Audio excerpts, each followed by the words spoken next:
Good morning.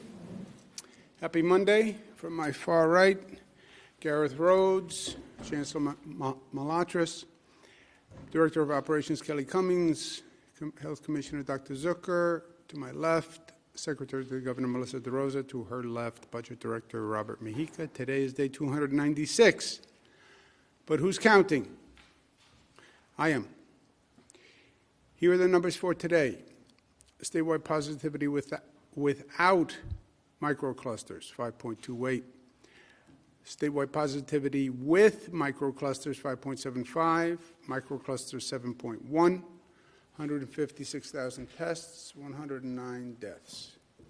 I can't tell you the pain it causes to read that number every day for 296 days. Statewide hospitalizations are up 146. There's a but. I say often these are weekend numbers. Be careful about weekend numbers. Within statewide hospitalizations, there are always two numbers. There's the number of people who get discharged and the number of people who get admitted. The admissions were actually down, 700 admissions compared to 822 the day before. But the discharges are down, only 472 discharges as opposed to 728. That's because hospitals have reduced staff on the weekend. They tend not to discharge as many people. So, again, these weekend numbers I take with a grain of salt. I take the weekend numbers with 2 grains of salt. I take all these numbers with 1 grain of salt. It's more the direction than anything else. The ICUs are up 50, the intubations up 13. Across the state, percentage of that population hospitalized, Finger Lakes, 0.06. They've done a reversal with Western New York. Western New York was a real problem, and now Finger Lakes are a worse problem. And Western New York, knock for Micah, has flattened for the time being, and that's good news. Finger Lakes is a problem because they are part of Western New York. There's a lot of travel between Western New York, between Buffalo, Erie County, Monroe County, etc. And you can't have 2 contiguous areas where one has a low infection rate and one has a high infection rate, because the high infection rate winds up infecting the lower infection rate. So the Finger Lakes are a problem in and of themselves. They're also a problem for Western New York. Central New York, 0.05, Southern Tier, 0.03, Mid-Hudson, 0.03. Mohawk Valley is also a problem. 0.04, North Country is good. Capital Region, 0.03, Long Island, 0.04, New York City, 0.03. When you look at the positivity, it's Finger Lakes and it's Mohawk Valley. And those are the problem areas that we're focusing on now. This is the ongoing COVID whack-a-mole.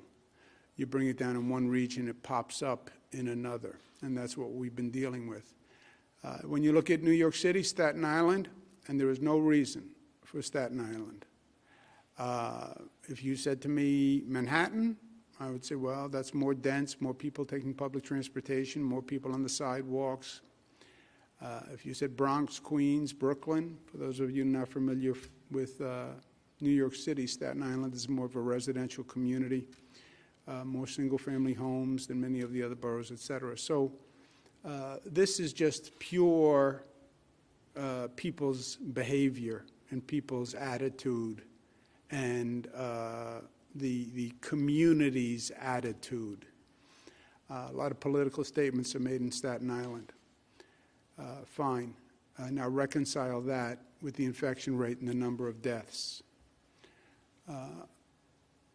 COVID does not respond to political rhetoric, Democratic rhetoric, Republican rhetoric.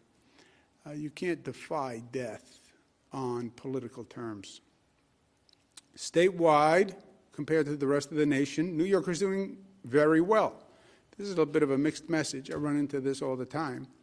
Well, New York State is doing so well compared to the nation. What are we worried about? Yeah, I understand that we are doing much better than the rest of the nation. But it's not really about the rest of the nation. If a person dies in the state of New York, a person dies in the state of New York. If a higher percentage of people die somewhere else, that hurts our soul as Americans. But all we can do is protect the people in the state of New York. Only states lower than us, Alaska, Hawaii, Vermont, which are obviously great states, but they are different demographics, different geography. This is very concerning, this new strain that they have found in the UK. The strain, according to Boris Johnson, is 70% more transmittable than the old strain. They don't know if there's any higher rate of death. They don't know if the vaccine is as effective with the new strain. The quote from the UK medical officer was, "Our working assumption, quote unquote, is that the vaccine works." The strain is so serious that the UK has closed down again. If the UK believes the strain is so serious that Boris Johnson, who said the week before, we're not going to cancel Christmas, we're not going to close, did a 180-degree turn and then closed parts of the UK, it's serious, my friends, and we are on notice about it. Why don't we act intelligently for a change? Why don't we mandate testing before people get on the flight or halt the flights from the UK now? Many other countries have done this. This is not a case of first impression. You have many countries that have just restricted flights from the UK. Many European countries have done it. Why are we doing nothing? 120 countries require the UK travelers that have received a negative test before they get on the plane in the UK. 120 countries. And the United States has done nothing. People in government often believe doing nothing is safe. Well, if I do nothing, I won't be criticized.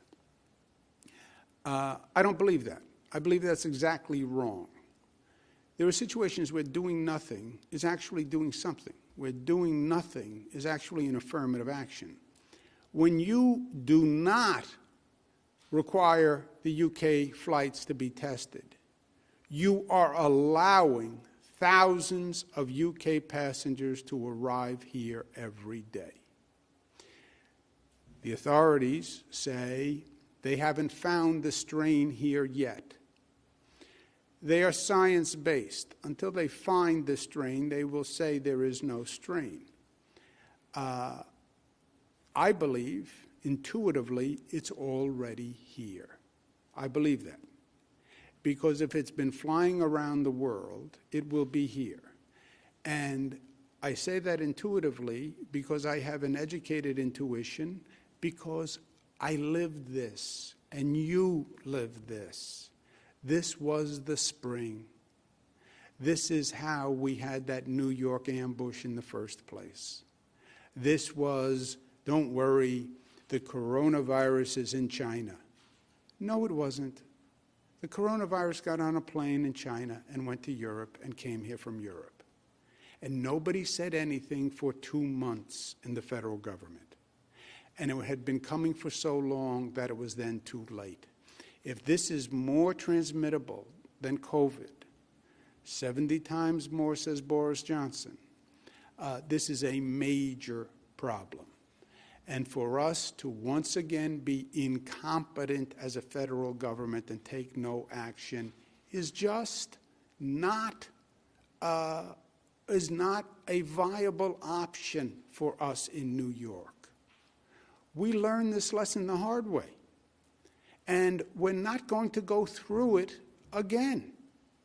We have been victimized by federal incompetence and federal negligence. That is a fact. And we're not going to be victimized again. There are 3 airlines that come from the UK and fly into our airports. Our airports are run by the Port Authority of New York, New Jersey. The three airlines are British Airways, Delta, and Virgin Atlantic.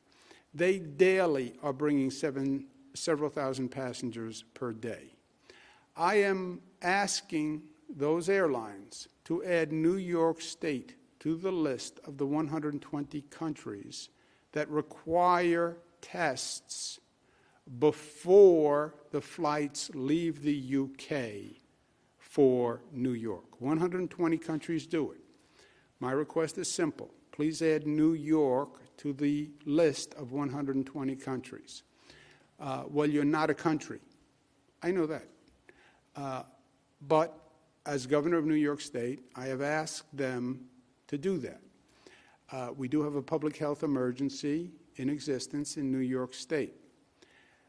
The British Airways, I have spoken to myself, and they have voluntarily agreed to add New York to the 120 countries that will do pre-boarding testing. And they will start that tomorrow. That's the same type of testing that many of the countries on the 120 list have agreed to. I want to thank British Airways.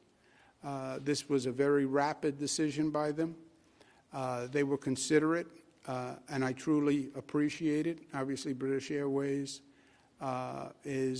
could have taken a different path, but they agreed to be cooperative, and they said they will not send flights to JFK unless those people have been tested pre-boarding. So thank you very much. There are two other airlines, Delta and Virgin, and I've requested for them to voluntarily agree. If they do not agree voluntarily, then New York State will pursue other options.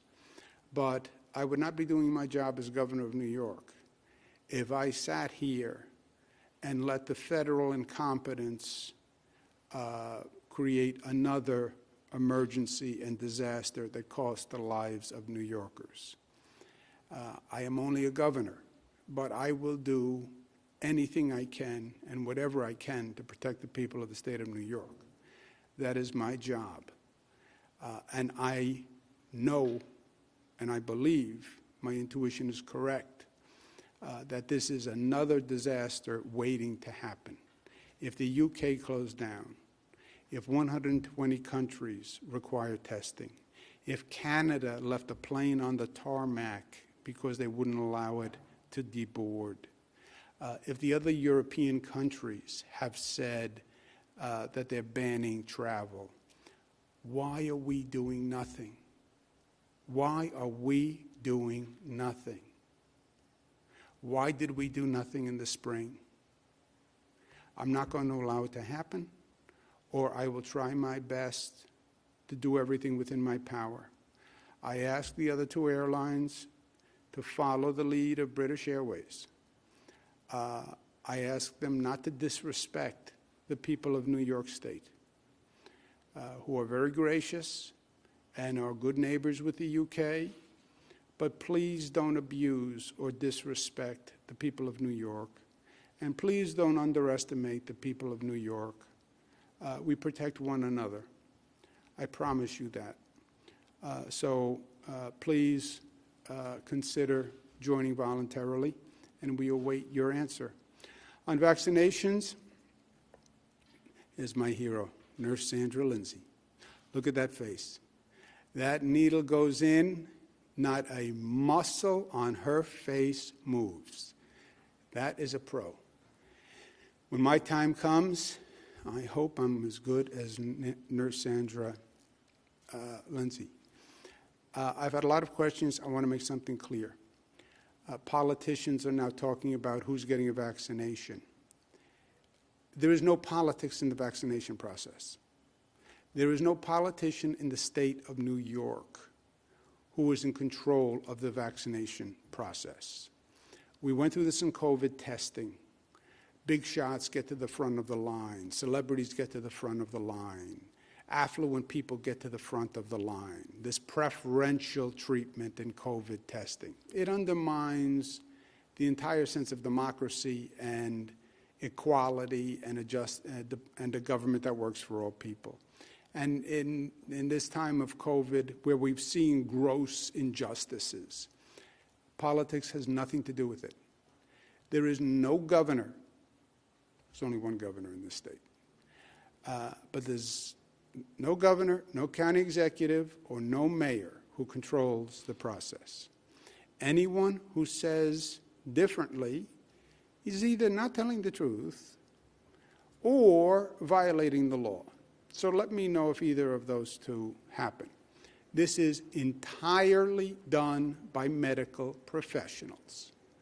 We get the vaccine. We distribute the vaccine to a regional hub hospital. That hospital does the vaccinations for that region. We define the categories of people who are eligible, phase 1A, phase 1B, et cetera. And basically, we follow federal advice on that.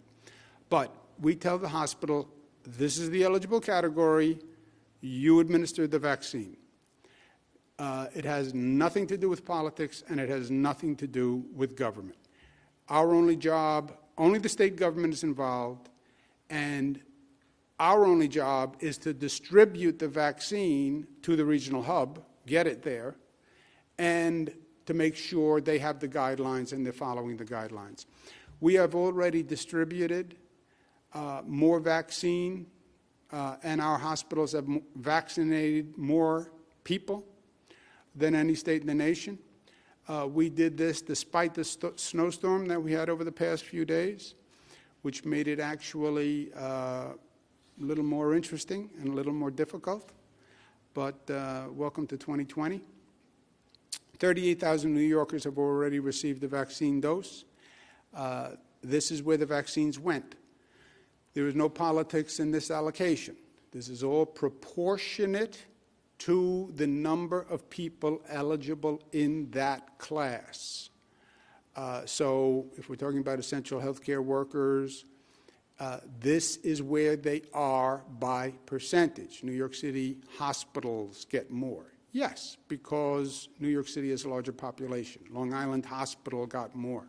Yes, because they're a larger percentage of the population, and so forth and so on. But that's the only differential in the allocations.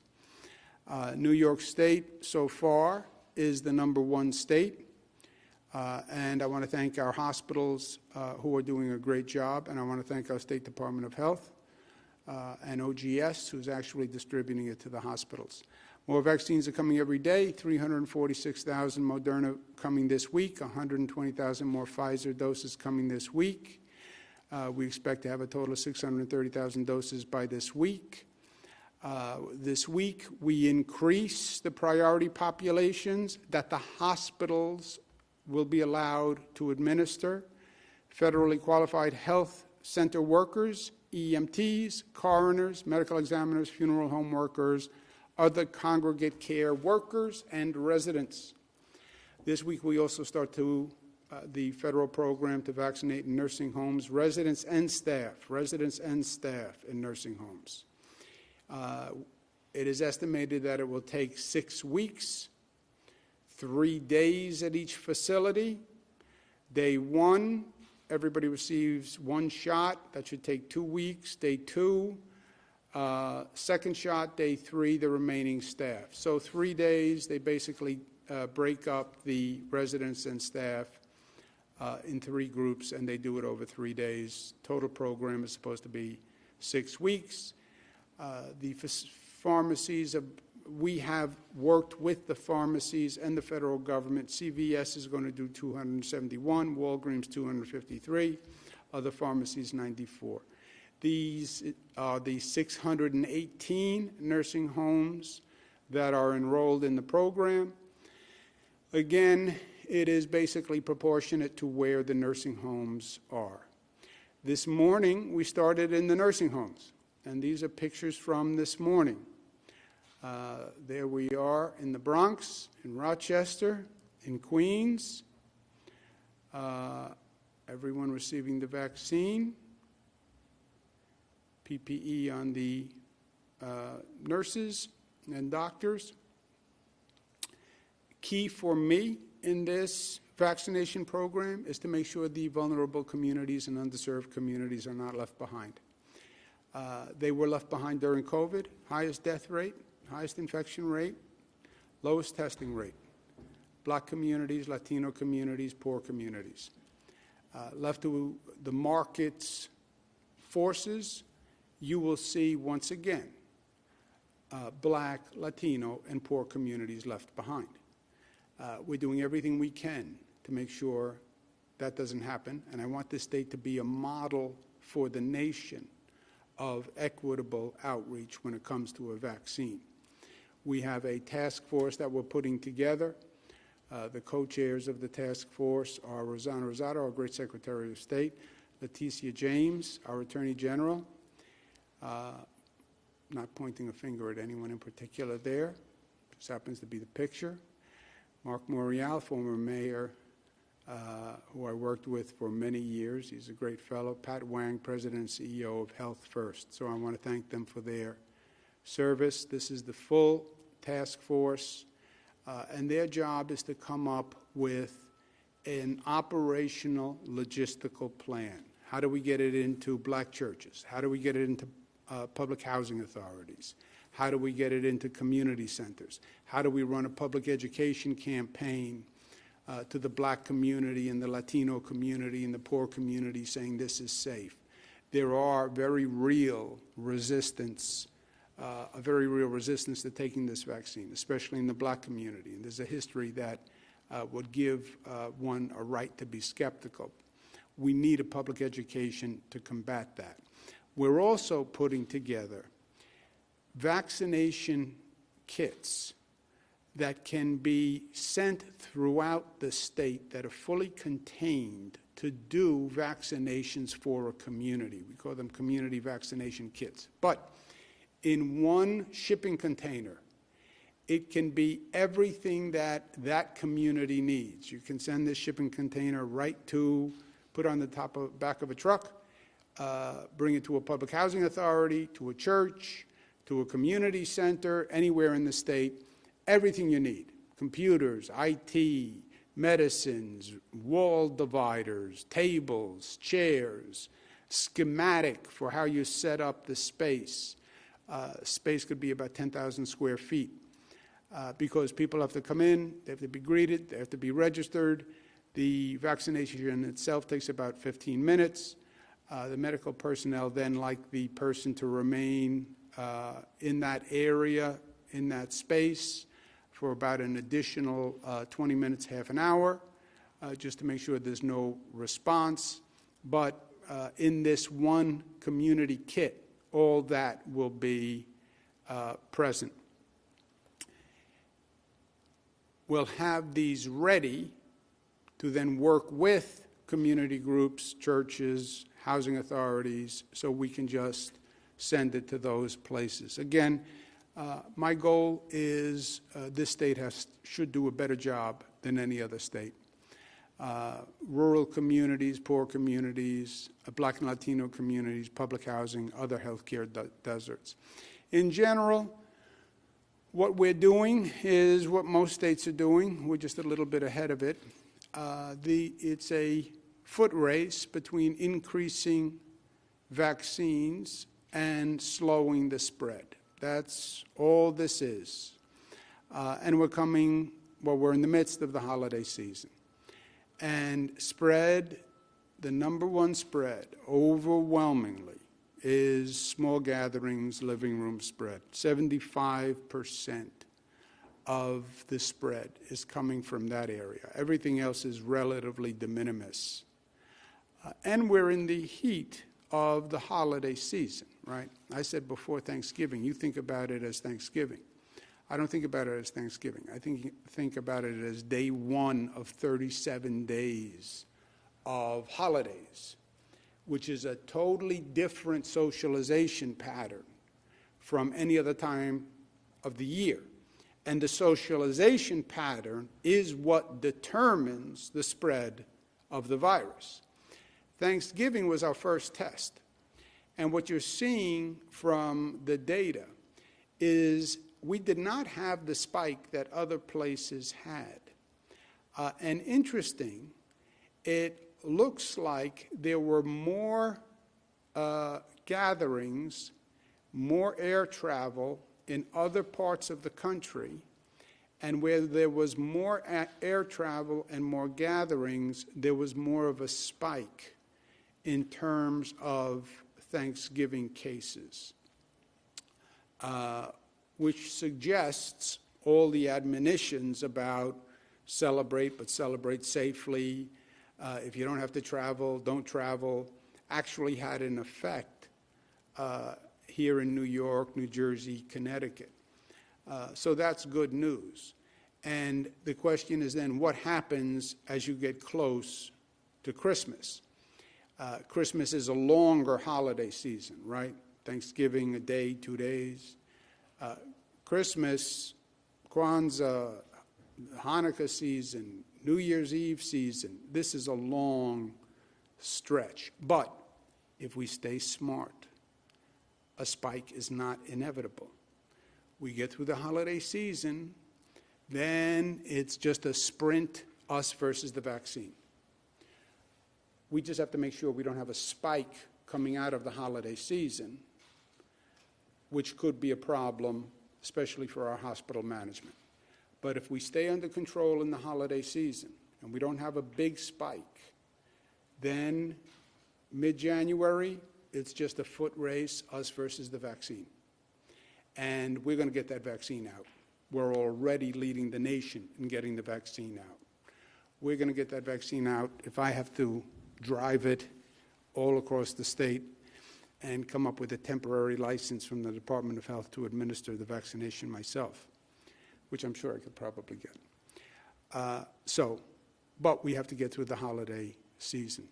I also want to say again to people where everything is so political in this state, everything is so political in this country, everything is so polarized.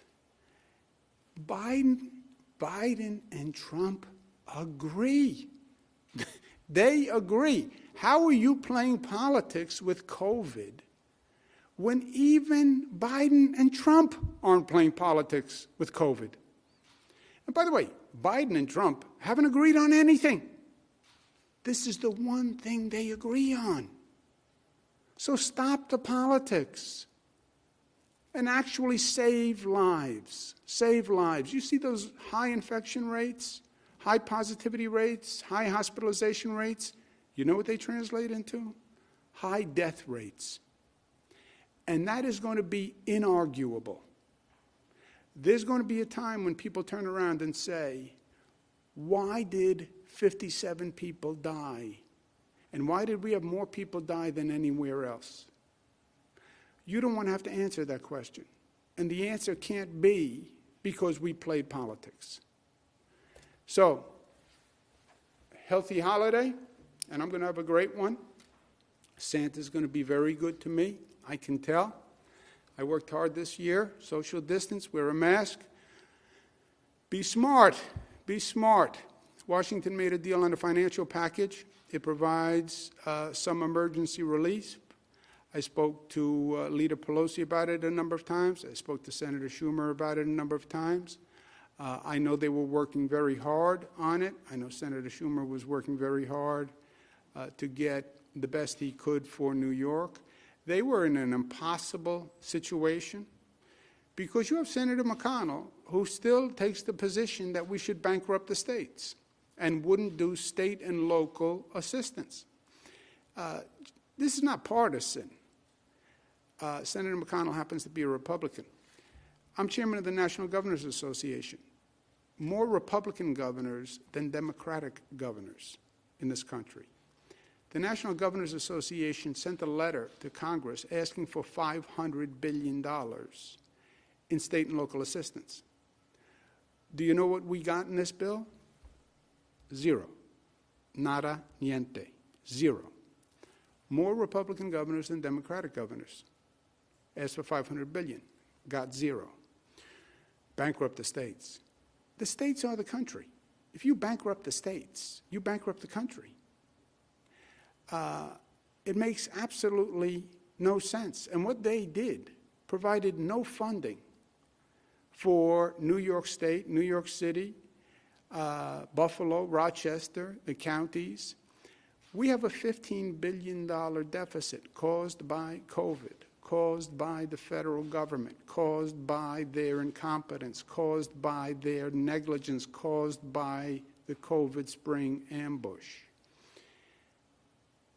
I can't make up a $15 billion deficit. That means we will lay off people. And that means we will lay off people who we need to do the vaccines. Lay off National Guard expenses, lay off police, lay off fire people, lay off hospital people. In the middle of a pandemic, that's what you want me to do? Dramatic tax increases. When an economy is faltering, when the New York economy is faltering, it makes no sense. What they did to the Democrats is they gave them a Sophie's choice.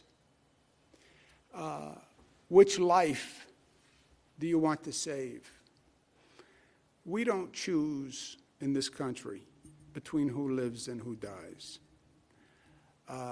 Everybody should live. We should be fair to everyone.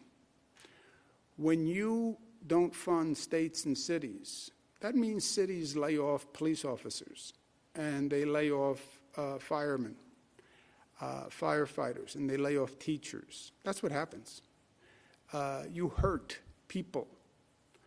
When you don't fund the state, it means I can't help people with rent relief and mortgage relief.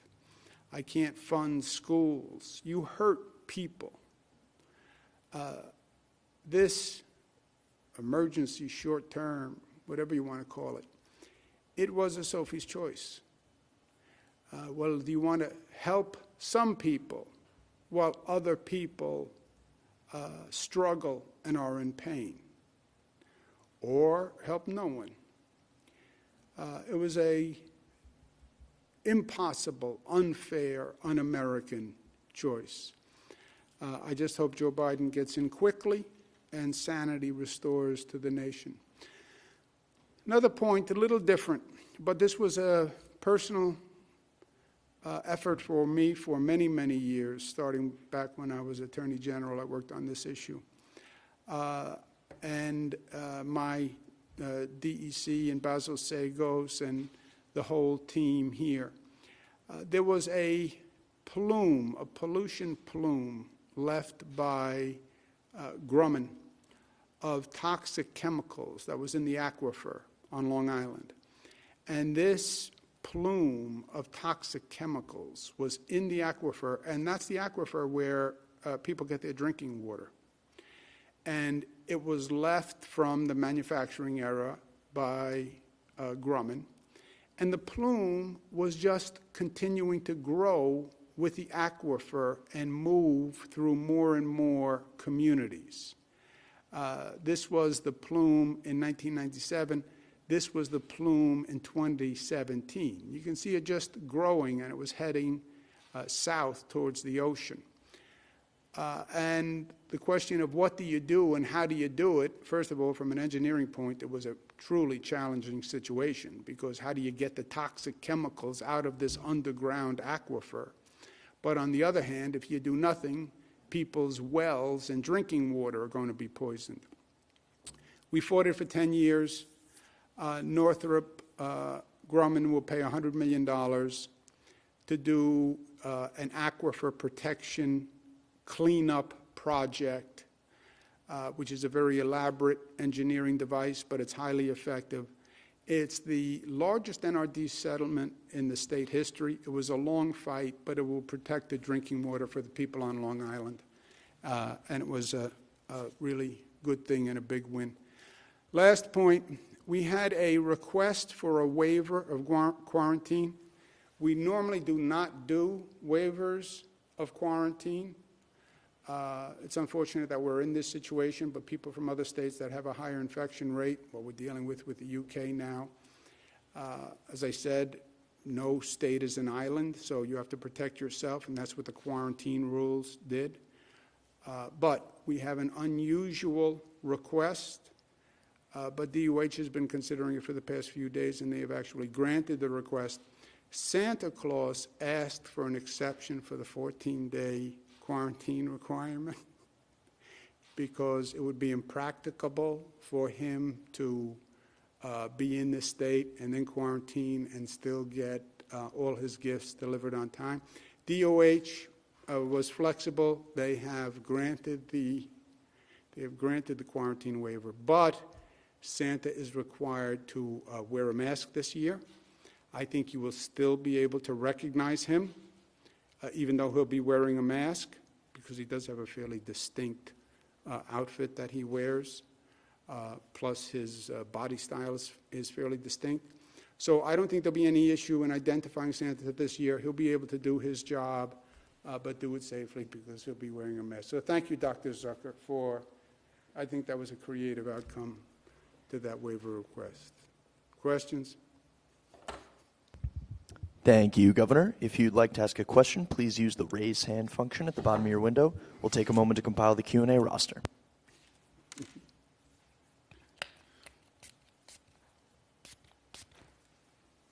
Governor, your first question comes from Bob Hennelly from the Chief Leader.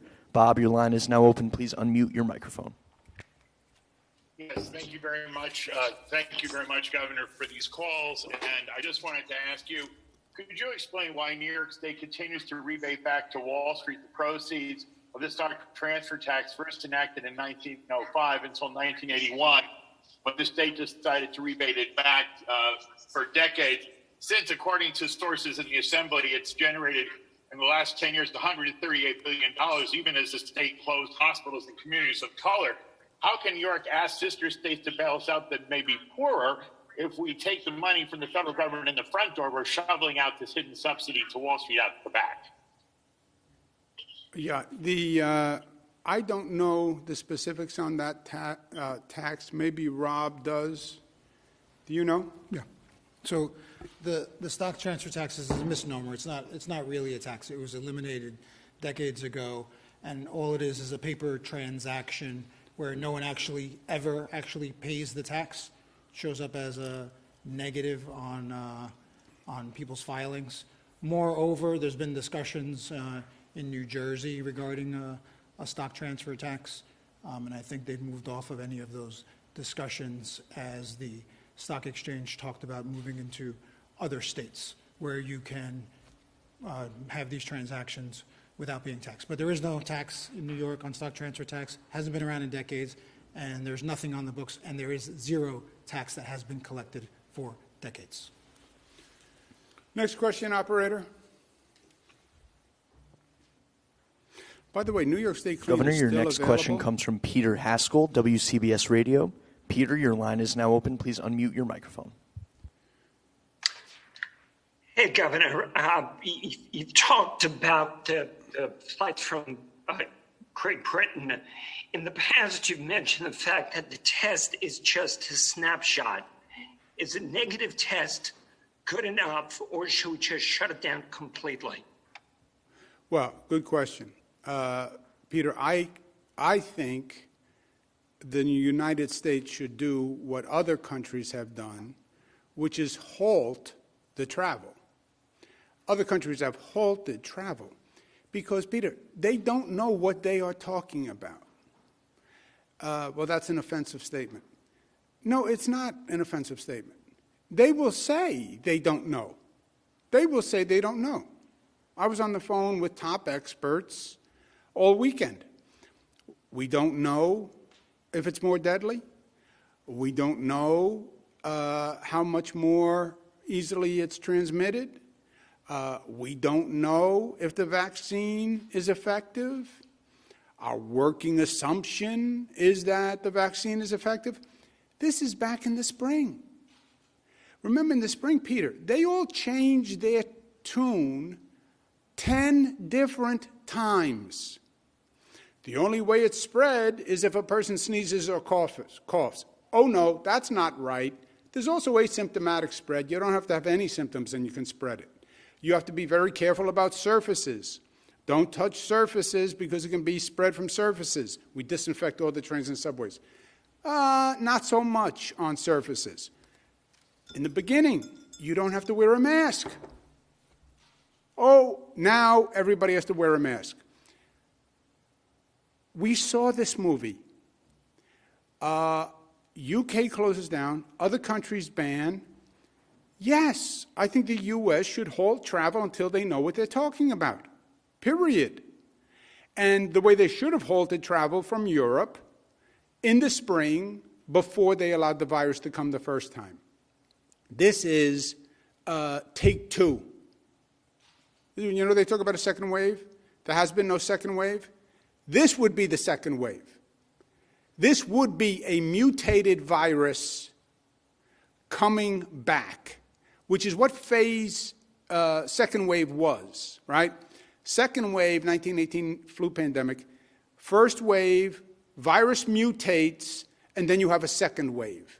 This is a mutated virus that they think, according to the UK, transmits much, much faster. Why are you doing nothing? Now, I have no legal authority on international travel. When a plane lands at an airport, only Customs and Border Patrol has that jurisdiction. That's my issue here. I can't halt flights. I call on the U.S. government to do it. However, you're landing on New York soil, and you are landing within the state of New York. And therefore, I do have legal jurisdiction that I can assert. But my preference would be what the other countries did. U.S. should halt travel until we know what we're talking about and we know the facts. Don't make the same mistake you made in the spring. If you can't do that, then negative test required before they get on the flight. Best would be halt. You're right there, Peter. Operator, next question. Governor, you now have Jennifer Lukey from WHEC TV. Jennifer, your line is now open. Please unmute your microphone. Good afternoon, Governor. You have, over the course of the last few days, specifically called out the Finger Lakes region. What do you attribute to the increase we're seeing here, and do you have any further plans to increase restrictions or enforcement?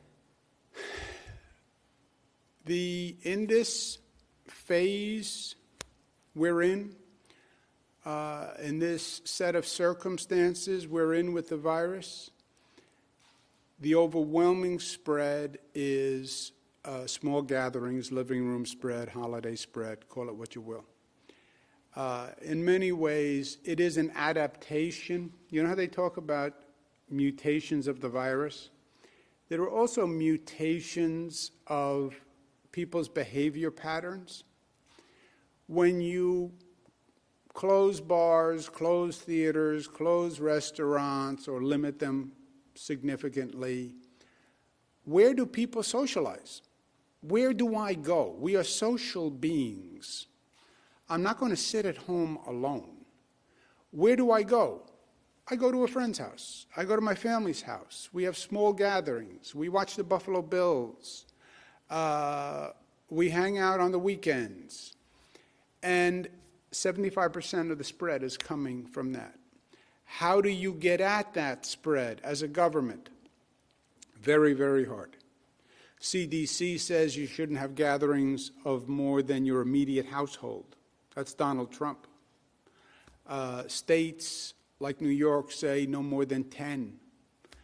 But, you know, you're talking about what people do in their home, and what they do in their home is their own business, right? So it's very hard. What we try to do is say to people over and over and over and over again, be smart. Remember that this is not a purposeful, malevolent act. Your girlfriend is not going to infect you purposely. Your husband's not going to infect you purposely. 50% of the spread asymptomatic. People don't even know they have it. And then we're watching very closely the hospital capacity, because the final line is you overwhelm the hospital. And if you get anywhere near overwhelming the hospital, then we have to come up with the most strict shutdown restrictions ever.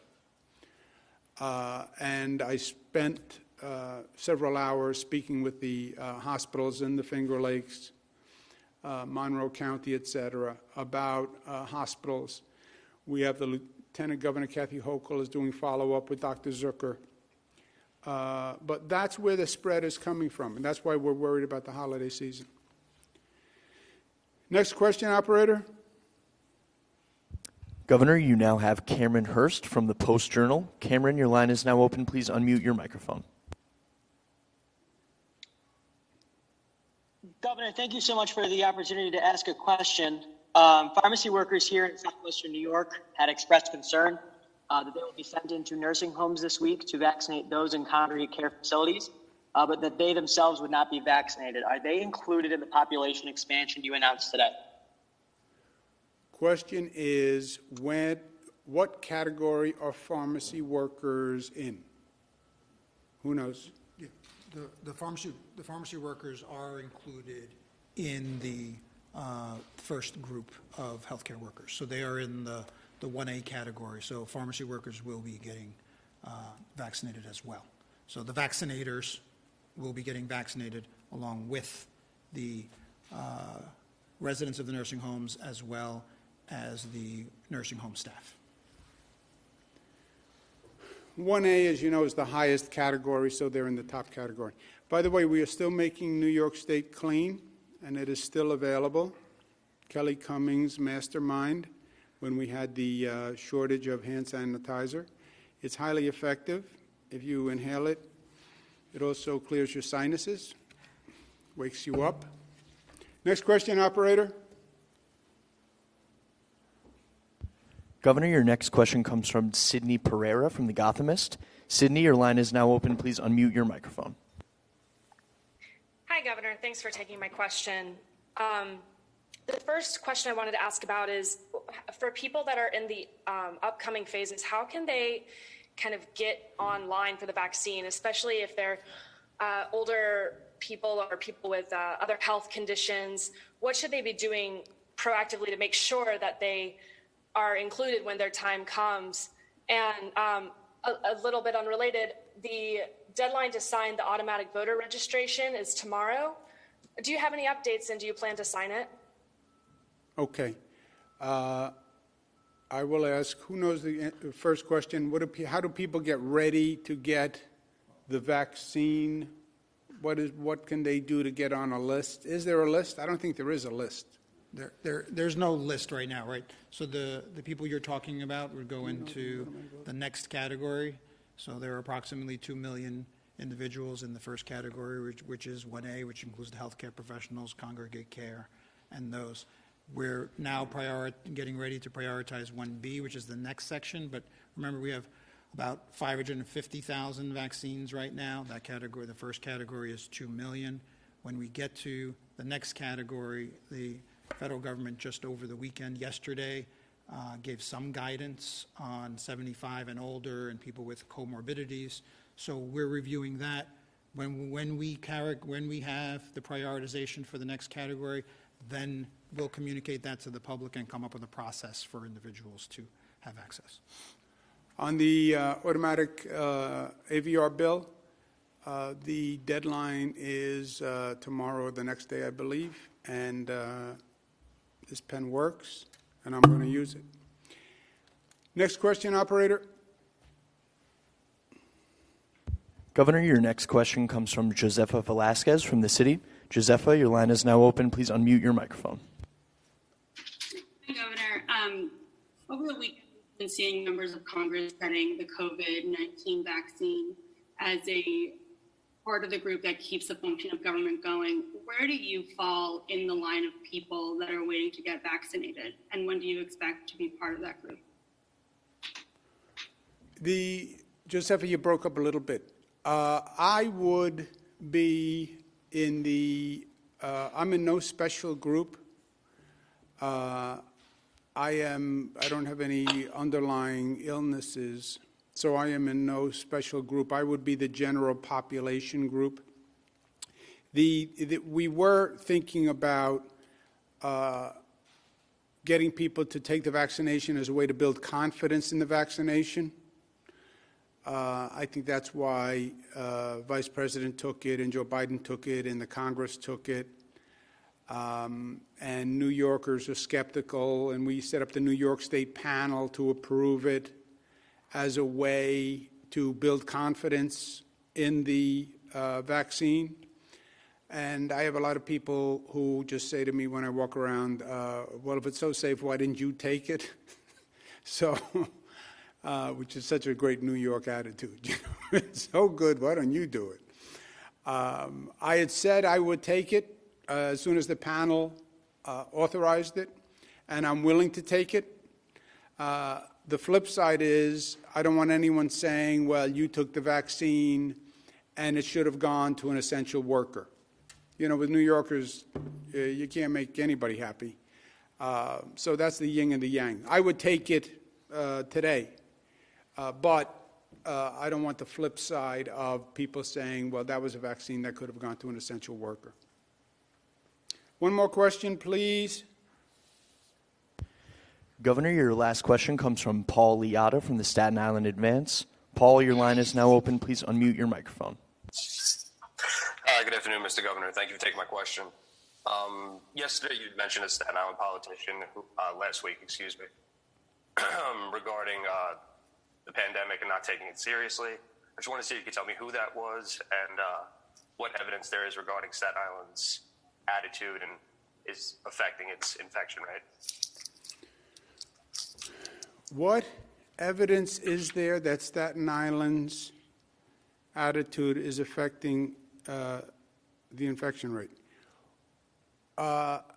If you listen to many of the comments of Staten Islanders and the actions of many Staten Islanders, I think they are demonstrable evidence that many Staten Islanders do not believe the COVID restrictions are necessary.